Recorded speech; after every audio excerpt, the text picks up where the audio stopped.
Sound of the bullet in the bandolier.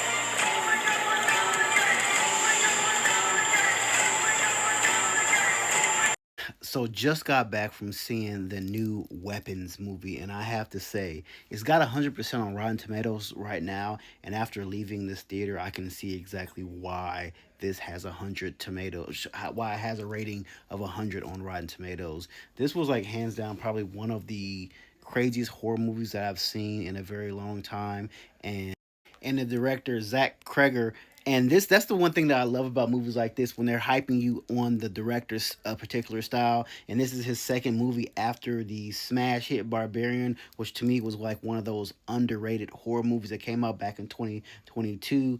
Just a magnificent movie. So this is going to be his follow up to Barbarian.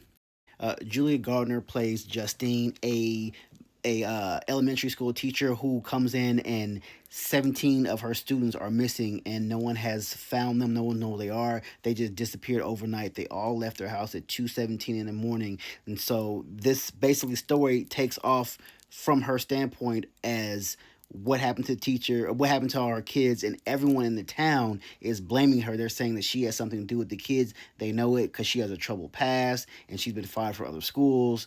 And so this story kind of systematically goes from one person's viewpoint to the next. So every person in this it almost goes through almost like 8 to 7 people's viewpoints of the things that led up to the night where all these children went missing and why they went missing, how they went missing, and the allure of like who was the main culprit of this and was the teacher truly involved in the disappearing of her classroom.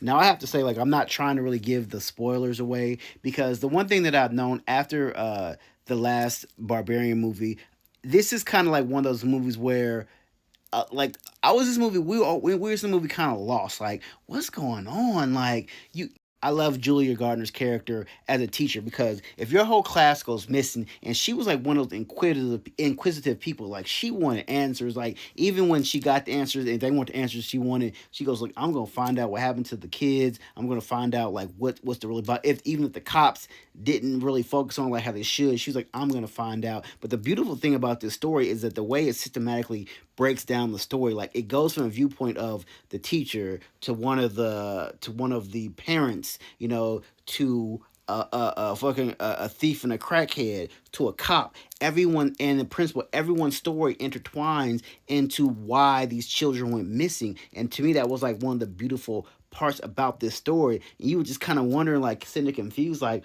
why are we getting all these different vantage points of the movie? Like, what does it have to do with the kids? And then towards the end comes and it brings everything together. And it was just such a beautiful written and directed script. Like this is like one of the movies you just like it is a slow burn. So just like Barbarian was a slow burn, but like once again at the end it kind of came together and it is kind of like oh man, like I didn't see it coming, especially how it ended. Like hands down like one of the best endings I have seen in an extremely long time. Like I just take my hat off to Kreger's for this. Like, if this dude is gonna keep dropping us bangers like this, please sign me up for any and all future movies.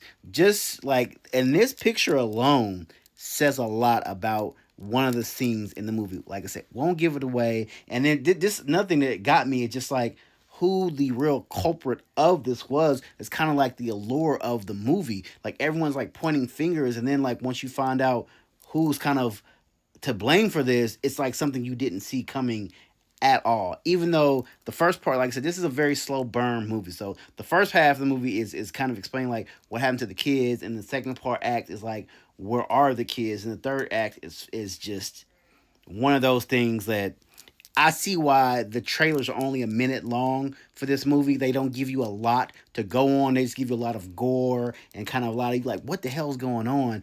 But there is like kind of like a method to the madness, if you will. So hands down, like I probably have to rate this movie like a 9.5 out of 10. Like This is gonna go down like as another one. Like the man is 2 for 2 right now. So he's looking pretty unstoppable for this one right now. So drop those comments. This movie does come out next week. So like I said, this is going to be a spoiler free review. I don't want to really give anything away. I just like I said, go see this movie. It was good. I think I'm gonna. They're doing another screening next week, and I probably will go see it again.